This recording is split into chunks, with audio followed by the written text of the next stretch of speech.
Hello everyone. In this video, I'm going to show you how I built a fully functional online Pong game just in 24 hours using almost entirely free tools except a €1 charge for domain name. It's a multiplayer game, works on desktop and mobile, and it is powered by a Java backend. And yeah, let's dive in. I developed a real-time Pong game where two players can compete from any device. One player uses a Java Swing client and the other plays directly in the browser, both connected to the same Java-based server, which manages this game state, scores, and controls.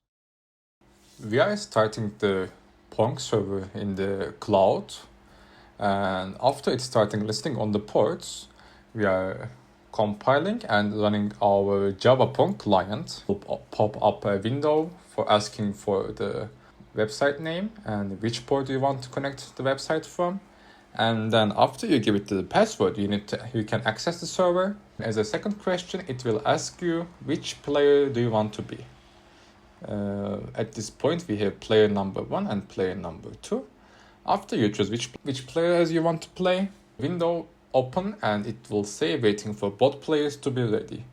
For my other player, I am connecting from web client that's based on GitHub Pages that's using just simple HTML, CSS, and JavaScript.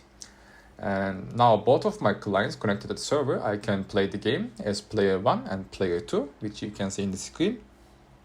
I am playing both at the same time, but you can play it online, even mobile with other people and friends. It is easy to implement and it can be used in different cases. I would say it is working quite fine for multiple players. You can also play web versus web, and as I show in the screen, it's also working quite fine.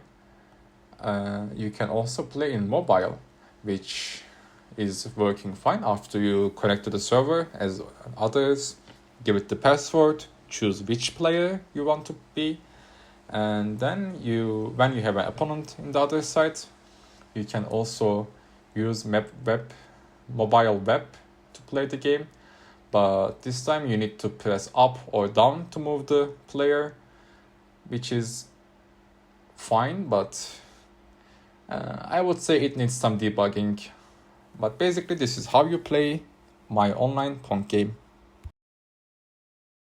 For the backend, I am using a Java server using WebSockets and a couple other libraries you can see here, which is basically using TCP connections fit for clients and both WebSocket clients for browsers to play the Pong. We have player 1 or player 2, which can be taken by the TCP client. This is basically my server. And to be fair, I am not really experienced with Java, so I was making it work somehow. And after I get my Java server backend, I created a cloud, which, as you can see, I am in my server, the Google Cloud server, which I have my online ping pong and which also has all of the other Java files I used, which is just from my Git. And yes, I am up to bench with Origin Master. We are running a Debian Linux for my Pong, which has like 5 gigabytes of memory, I think. More than enough for me. Of course, I am using like a very, very simple server. And if I go to Timux, you can see my Java Java Pong server running, and it is listening for on port 8080 for web games and TCP listening on 12345 for Java clients.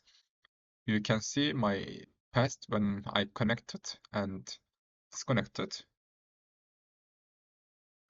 who win the match, when I get asked for restart. It's all saved. I'm also using WSL Ubuntu for my virtual machine on my Windows machine. I am using. I like to develop in Linux, but I prefer Windows in daily life, so why not have both?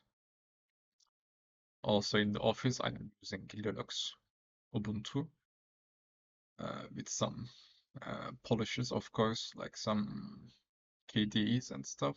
I forgot the name, but it's cool.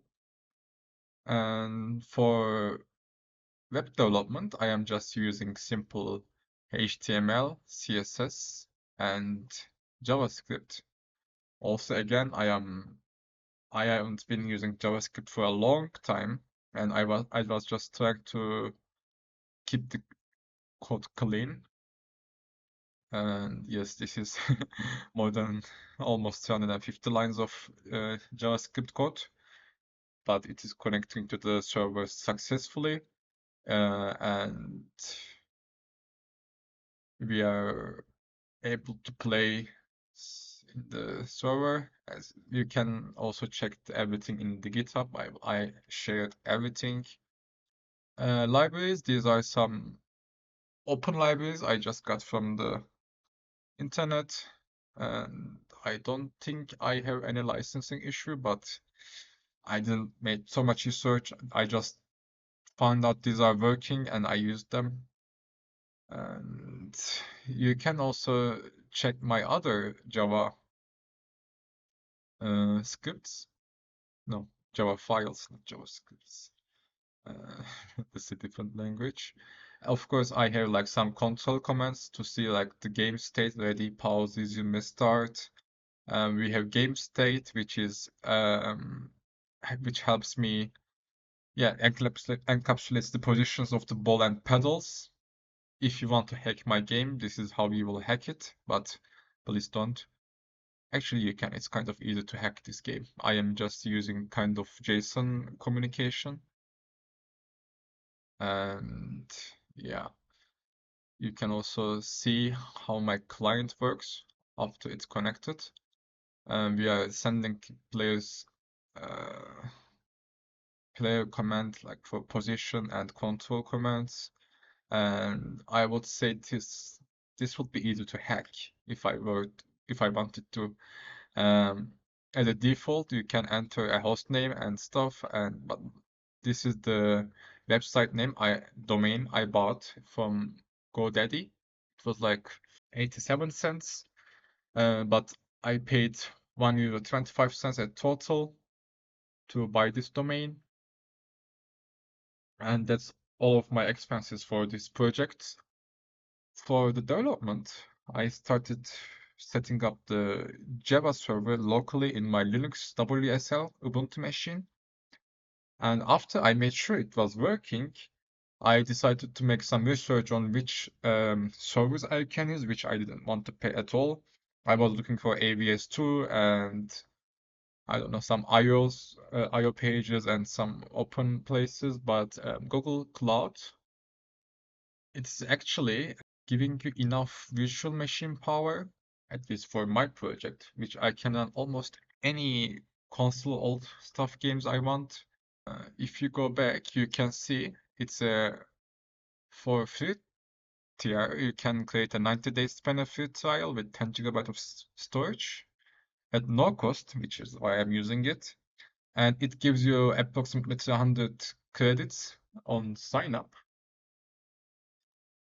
which if I go to my account, you can see I've been running my server for a couple days and I used €3 out of my 265 credits because I think I paid some credits to create my first project.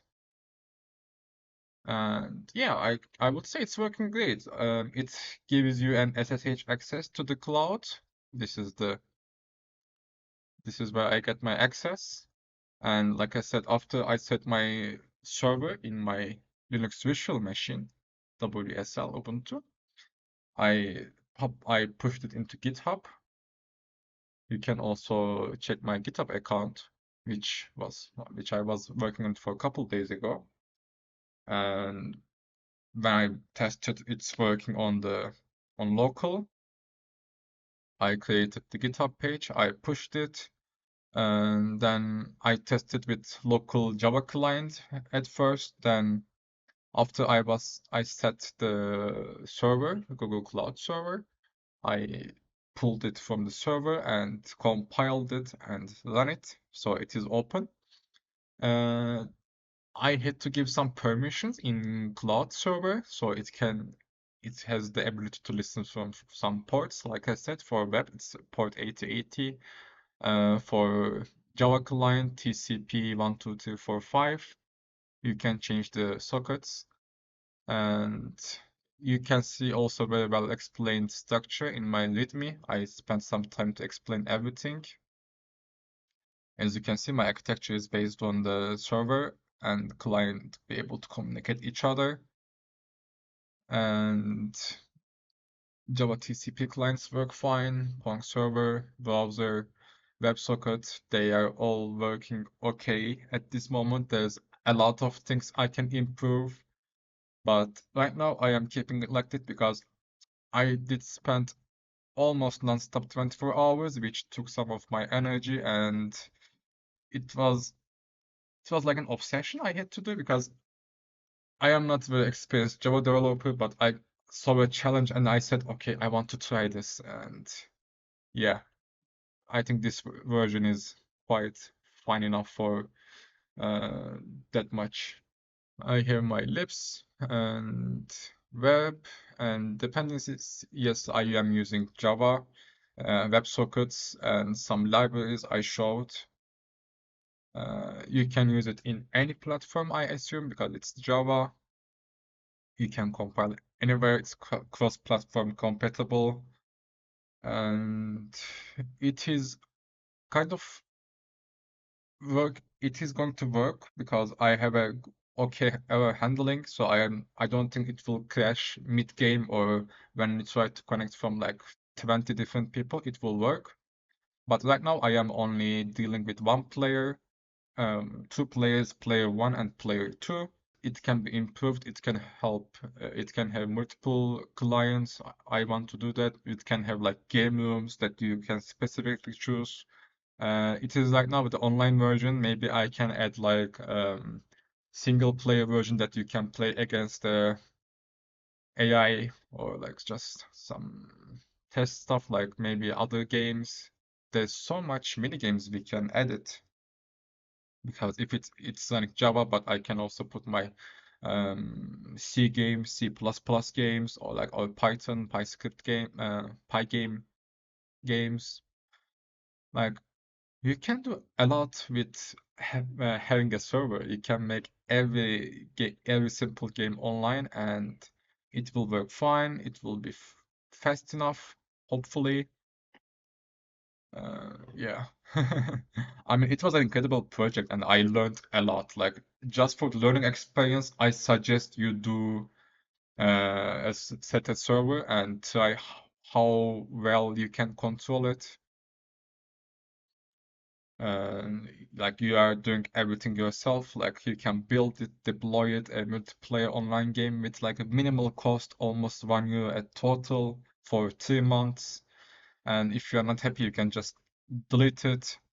And it all came from my professor asking me to make a Java Pong game, which is like Pong is one of the earliest arcade video games ever from 1972, which is crazy. Like this is the history talking, and the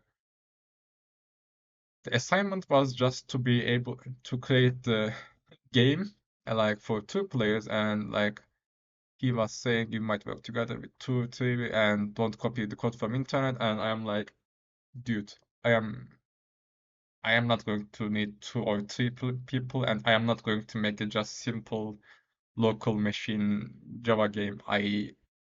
If I'm going to do that, I am going to do it my way. I did this. Of course, I showed to my professor, and he was like, "Huh, this is much more complicated than I asked for. Good job." And yeah, just blah blah blah. We played it a little bit, and he's like some very cool Java developer. Like I said, Java is not even my real language I use, but it is interesting to try. Yeah. Like I said, you can check my um, GitHub page for details. You can set it yourself. You can improve it. You can do anything you want. Basically, it is all up to your imagination. Uh, I think I showed too much data in this video, so I will delete the server after this video just to be safe because I'm not really experienced and I don't want to have any troubles in the future. If you use this, be careful because firewall networking and deployments nodes, yeah, just be careful because uh, like Google has a very easy control, but also it might make you pay in the future.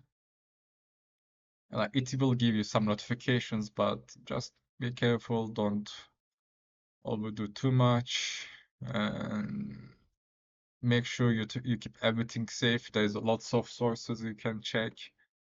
And oh, by the way, yeah, I'm using ngrok, the server side.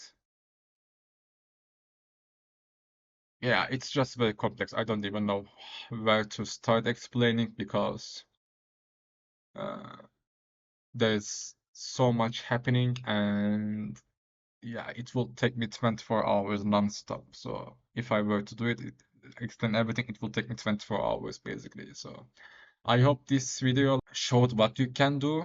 Like I am not saying do the same things I did, just try to do it. Look for yourself, experience, and as long as you keep going, you will find something interesting. So thank you for watching and see you next time.